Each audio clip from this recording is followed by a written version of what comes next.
Blue Ribbon Committee kung anong mangyayari at kung meron pang Blue Ribbon Committee hearing.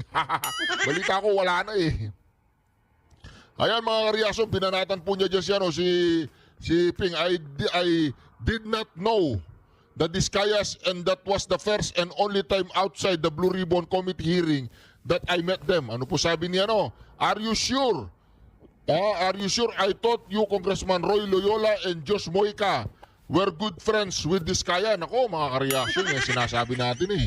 Hindi, ayan o, ay, nako, talagang all-out war na po itong si Congressman Kiko Barsaga. Please investigate the validity of this image of Senator Lacson private meeting with the Discayas. Nako, 15 minutes to 20 minutes daw po yan. Nako, Gibo Teodoro's ambition will lead to the death of millions of Filipino people. Nako, mga ka-reaction, gusto raw bumera ni Gibo Teodoro laban sa China. Nako, mga ka-reaction, grabe na po. Ethics Committee